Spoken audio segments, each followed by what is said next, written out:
പരിശുദ്ധ പരമ ദിവ്യകാരുണ്യത്തിന് എന്നേരവും ആരാധനയും സ്തുതിയും പുകഴ്ചയും ഉണ്ടായിരിക്കട്ടെ. പരിശുദ്ധ പരമ ദിവ്യകാരുണ്യത്തിന് എന്നേരവും ആരാധനയും സ്തുതിയും പുകഴ്ചയും ഉണ്ടായിരിക്കട്ടെ.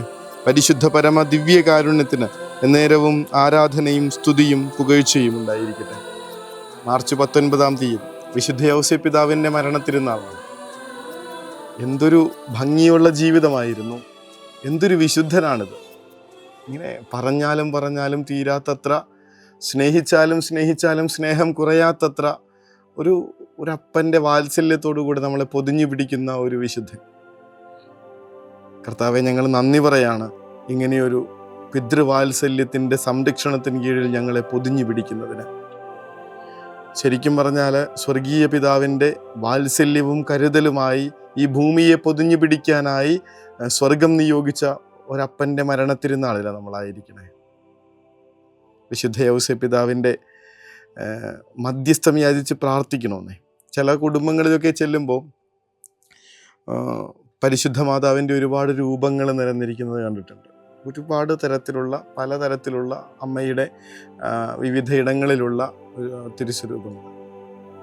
പക്ഷെ നമ്മുടെ കണ്ണാദ്യം ചെല്ലുന്നത് വിശുദ്ധ യൗസേപ്പ് പിതാവിൻ്റെ രൂപമുണ്ടോ എന്നുള്ളൊരു കാര്യത്തിലായിരിക്കും. മിക്കവാറും ഇടങ്ങളിൽ കാണാതെ പോകുന്നു. 9 മാതാവിൻ്റെ രൂപങ്ങൾ, ഒരു ഔസേപ്പ് പിതാവിൻ്റെ രൂപമില്ല. പ്രയാസമാണ്. അതുകൊണ്ട് തന്നെ ചെല്ലുന്ന ഇടവകകളിലൊക്കെ നിർബന്ധം പറയാറുണ്ട്, നിങ്ങൾ പരിശുദ്ധ മാതാവിൻ്റെ തിരുസ്വരൂപം വയ്ക്കുന്നുണ്ടെങ്കിൽ കൂടെ ഔസേപ്പ് പിതാവിൻ്റെ തിരുസ്വരൂപം ഉണ്ടാവണം. കുടുംബത്തെ പരിപാലിക്കുന്നത് ഈ ഔസേപ്പ് പിതാവാണെന്നേ. നമ്മുടെ അപ്പച്ചന്മാരെ സംരക്ഷിച്ച് കാത്തുകൊള്ളുന്നത് ഈ വിശുദ്ധ യൗസേപ്പ് പിതാവാണ്. അതുകൊണ്ട് തന്നെ നിർബന്ധമായിട്ടും തീർച്ചയായിട്ടും അത് നമ്മുടെ മറ്റുള്ളവരെ നിർബന്ധിക്കുന്നതുകൊണ്ടല്ല, എന്നെ പൊതിഞ്ഞു പിടിച്ച് സംരക്ഷിക്കുന്ന, എൻ്റെ കുടുംബത്തിന് കാവലാളാകുന്ന എൻ്റെ പ്രിയപ്പെട്ട അപ്പച്ചന്മാരുടെ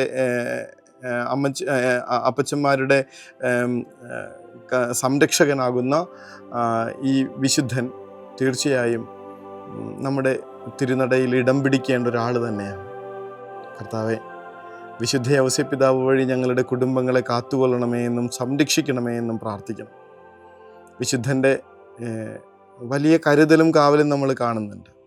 സാമ്രാജ്യങ്ങളുമായിട്ട് ഇങ്ങനെ മല്ലിട്ടത്, ചക്രവർത്തിമാരോട് യുദ്ധം ചെയ്തത് തൻ്റെ കുടുംബത്തെ സംരക്ഷിക്കാൻ വേണ്ടിയിട്ട് തന്നെയായിരുന്നു. സ്വർഗത്തിൻ്റെ വലിയ നിയോഗം ഏറ്റെടുത്ത ഒരാൾ പിന്നീട് അതിനുവേണ്ടി സ്വയം ജീവൻ പണയം വെച്ച് നടത്തുന്ന ഇടപെടലുകളാണ് നമ്മൾ കണ്ടുകൊണ്ടിരിക്കുന്നത്. അങ്ങനെയൊരു ആയുഷ്കാലത്തിൻ്റെ മുഴുവൻ പരിശ്രമങ്ങൾക്ക് ശേഷം ഒരാൾ സ്വന്തം ജീവിതത്തെ എങ്ങനെയാണ് ആ പിതാവിൻ്റെ കരങ്ങളിലേക്ക്, സ്വർഗീയ പിതാവിൻ്റെ കരങ്ങളിലേക്ക് ഏൽപ്പിച്ചു കൊടുത്തത് എന്നുള്ള ഓർമ്മയാണ് നമ്മളിന്ന് ആഘോഷിക്കുന്നത്. ശരിക്കും യൗസേപ്പ് പിതാവിൻ്റെ മരണം എങ്ങനെയായിരുന്നുവെന്നറിയണമെങ്കിൽ ഈശോയുടെ മരണം ധ്യാനിച്ചാൽ മതി എന്ന് പറയാറുണ്ട്. പിതാവേ, നിൻ്റെ കരങ്ങളിൽ എൻ്റെ ആത്മാവിനെ ഞാൻ സമർപ്പിക്കുന്നുവെന്ന് പറഞ്ഞ് മരിക്കാനായിട്ട് ഈശോയ്ക്ക് എങ്ങനെയാണ്, എവിടെ നിന്നാണ് ഒരു മാതൃക ലഭിച്ചത്? യൗസേപ്പ് പിതാവിൽ നിന്നല്ലാതെ. തീർച്ചയായിട്ടും ഇത്രയും പ്രയാസങ്ങളുടെ നടുവിൽ ഒരു പരാതി പോലും പറയാതെ ദൈവസ്വരം ശ്രവിക്കുകയും ദൈവം പറഞ്ഞതനുസരിച്ച് ദൈവദൂതന്മാരുടെ വാക്കുകൾ കേട്ട് മാത്രം കുടുംബത്തെ നയിക്കുകയും ചെയ്ത ഒരാൾ മരണത്തിലും അതേ ഒരു ഡിഗ്നിറ്റി കാത്തു സൂക്ഷിച്ചിട്ടുണ്ടായിരിക്കുമെന്ന് ഉറച്ചു വിശ്വസിച്ചേക്കുക.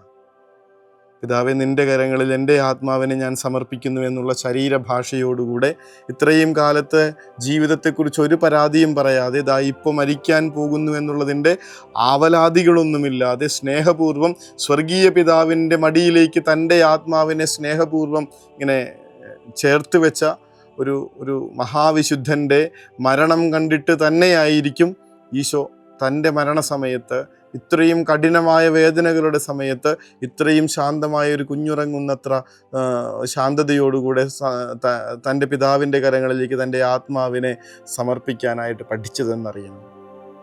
അത് വലിയൊരു മാതൃകയാണ്. ജീവിക്കാൻ മാത്രമല്ല, എങ്ങനെ ജീവിക്കണമെന്ന് മാത്രമല്ല, എങ്ങനെ മരിക്കണമെന്ന് കൂടെ മക്കളെ പഠിപ്പിച്ച ഒരു പിതാവിൻ്റെ മരണത്തിരുന്നാളിൻ്റെ അന്ന് നമുക്ക് പ്രാർത്ഥിക്കണം. ഞങ്ങളുടെ തന്നെ ഏൽപ്പിച്ച കുടുംബത്തിന് വേണ്ടി മരിച്ചു ജീവിച്ച വിശുദ്ധ യൗസേപ്പ് പിതാവേ, തന്നെ ഏൽപ്പിച്ച തൻ്റെ കുഞ്ഞിന് എങ്ങനെ ജീവിക്കണമെന്നും എങ്ങനെ മരിക്കണമെന്നും കാണിച്ചു കൊടുത്ത വിശുദ്ധ യൗസേപ്പ് പിതാവേ, ഞങ്ങളുടെ അപ്പച്ചന്മാരെ ആശീർവദിക്കണമേ എന്ന് പ്രാർത്ഥിക്കുക. അവർക്ക് എങ്ങനെയാണ് മക്കൾക്ക് മാതൃകയായും കുടുംബത്തിൻ്റെ ശരിക്കുള്ള കാവൽക്കാരായും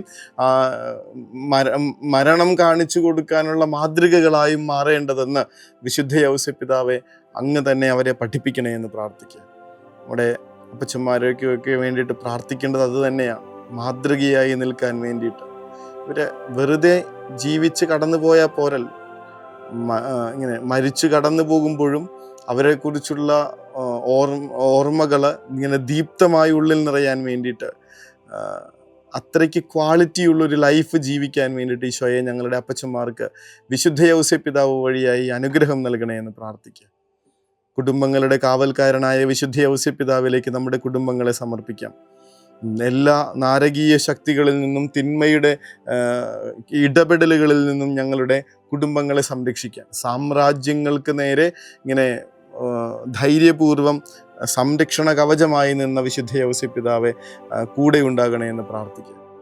തന്നെ ഏൽപ്പിച്ച കുടുംബത്തെ വിശുദ്ധമായും ദൈവം ആഗ്രഹിക്കുന്ന വിധത്തിലും നയിച്ച വിശുദ്ധ യൗസേപ്പ് പിതാവെ ഞങ്ങളുടെ അപ്പച്ചന്മാരെ ഓരോരുത്തരെയും ദൈവഹിതമനുസരിച്ച് കുടുംബത്തെ നയിക്കാൻ, തങ്ങളുടെ ഇഷ്ടത്തിനനുസരിച്ചല്ല, തങ്ങളുടെ ശാഠ്യങ്ങൾക്കനുസരിച്ചല്ല, തങ്ങളുടെ ആഗ്രഹങ്ങൾക്കും സ്വപ്നങ്ങൾക്കും അനുസരിച്ചല്ല, ദൈവം ആഗ്രഹിക്കുന്ന വിധത്തിൽ ഞങ്ങളുടെ കുടുംബങ്ങളെ മുന്നോട്ട് കൊണ്ടുപോകാൻ. അതിനകത്ത് ആലോചിക്കണം, തിന്മയിലേക്കുള്ളൊരു ചായ്വില്ല മനുഷ്യന്. ഭാര്യയെ ഒരു വാക്കുകൊണ്ട് പോലും നോവിപ്പിക്കുകയോ വേദനിപ്പിക്കുകയോ ചെയ്യുന്ന ഒരു കാര്യം വരുന്നില്ല. സ്വന്തമല്ല എന്നുള്ളൊരു തോന്നല് ഒരിക്കലും ഈശോയെ നോക്കുമ്പോൾ യൗസേപ്പ് പിതാവിന് ഉണ്ടായിട്ടില്ല. എന്തൊരു വലിയ മാതൃക കൊടുത്തിട്ടാണ് ഈശോയ്ക്ക് വേണ്ടിയിട്ട് അയാൾ ജീവിച്ചത്.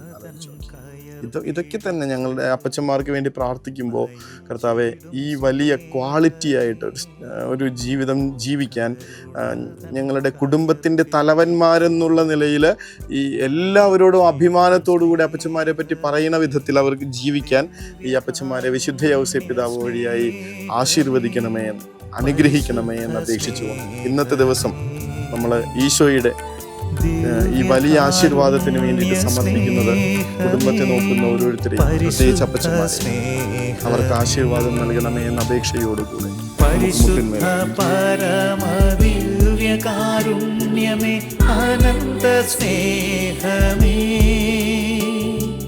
പരിശുദ്ധ പരമദിവ്യകാരുണ്യമേ അനന്ത സ്നേഹമേ,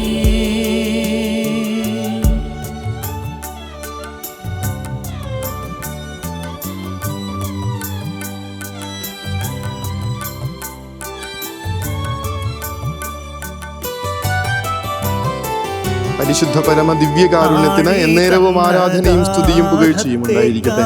പരിശുദ്ധ പരമ ദിവ്യകാരുണ്യത്തിന് എന്നേരവും ആരാധനയും സ്തുതിയും പുകഴ്ചയും ഉണ്ടായിരിക്കട്ടെ. പരിശുദ്ധ പരമ ദിവ്യകാരുണ്യത്തിന് എന്നേരവും ആരാധനയും സ്തുതിയും പുകഴ്ചയും ഉണ്ടായിരിക്കട്ടെ.